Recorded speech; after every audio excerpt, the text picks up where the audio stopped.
ਕਿਸੇ ਹਾਲ ਪੁੱਛਿਆ ਨਾ ਬਾਬਾ ਜੀ ਨੂੰ ਤੇ ਬਾਬਾ ਜੀ ਆਪਣਾ ਹਾਲ ਦੱਸਦੇ ਨੇ। ਹੋ ਦੁੱਖ ਵੇਖ ਕੇ ਆਪਣੀ ਜ਼ਿੰਦਗੀ ਦੇ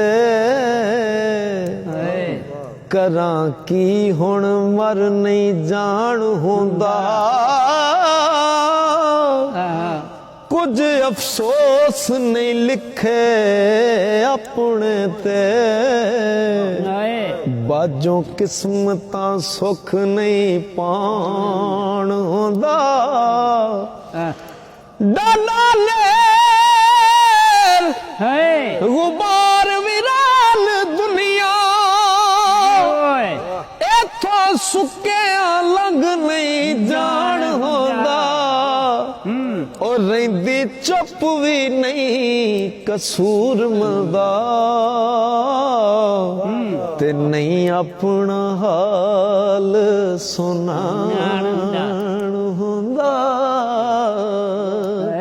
ਬਾਬਾ ਜੀ ਜਦੋਂ ਆਪਣੇ ਡੰਗ ਮਾਰ ਜਾਣ ਤੇ ਫਿਰ ਬੰਦੇ ਦੇ ਦਿਲ ਚੋਂ ਕੀ ਹਾਏ ਨਿਕਲਦੀ ਹੈ ਕਿ ਕਰੀਬੀ ਸਮਝ ਕੇ ਜਿਨ੍ਹਾਂ ਦੇ ਕਰੀਬ ਹੋਇਆ ਉਹ ਜੜਾਂ ਮੇਰੀਆਂ ਉਹ ਖੇਡਦੇ ਰਹੇ।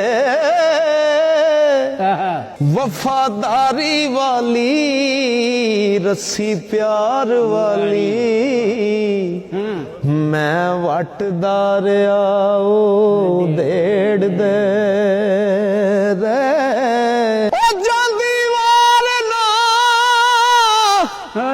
ਦਾਗ ਪਰੀਤ ਲੱਗੇ ਮੈਂ ਤਾਂ ਦਾਰਿਆ ਲਵੇੜਦੇ ਰਹੇ ਤੇ ਟਿੰਡਾਂ ਸਖਣੀਆਂ ਵੇਖ ਕਸੂਰ ਮਿਲਦਾ। ਐਵੇਂ ਖੂ ਖਿਆਲਾਂ ਦੇ ਗੇੜਦੇ ਰਹੇ ਟਿੰਡਾਂ ਸਖਣੀਆਂ ਵੇਖ ਕਸੂਰ ਮਿਲਦਾ।